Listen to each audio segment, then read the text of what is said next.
Bienvenue à l'intérieur de cette tour de l'horloge, donc qui fait partie intégrante de la gare de Lyon. Donc pour vous donner une idée, ici vous êtes monté par l'ascenseur, on est déjà à une trentaine de mètres de hauteur. Et on va vous emmener jusqu'au niveau des balcons, où vous aurez tout à loisir de sortir, parce qu'on va vous ouvrir les portes et profiter un peu de la météo quand même. Tout en haut, on sera à 46 mètres de hauteur, pour vous situer à peu près. Paris Face Cachée donc, se passe pendant 3 jours et on propose au public de venir visiter à peu près une centaine de lieux sur cette 5e édition. Ça correspond à peu près à 10 000 personnes qui vont venir par petite jauge de 20-25 personnes puisque ces lieux sont fermés. Notre public, c'est essentiellement du 18-35 ans, très connecté, qui est très curieux, qui pose beaucoup de questions. Il y a un petit peu de public familial aussi, mais globalement, c'est quand même 18-35 ans.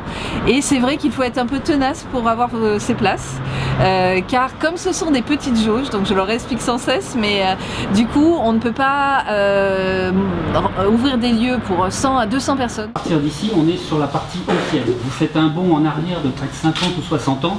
Cet escalier, il a 116 ans aujourd'hui, il est d'époque.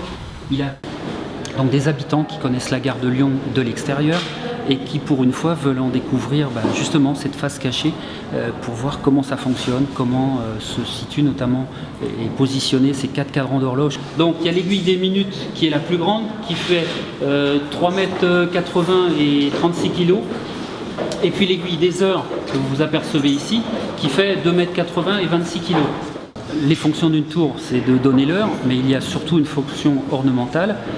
Je vous ai évoqué le fait que la gare de Lyon était exploitée à l'époque par une compagnie privée. Chaque compagnie se faisait la concurrence quelque part. Le but était de redorer son blason et surtout d'attirer le plus de clientèle dans sa gare. On entend le temps passer et lorsqu'il n'y a personne dans cette tour, que c'est très calme, c'est une présence impressionnante.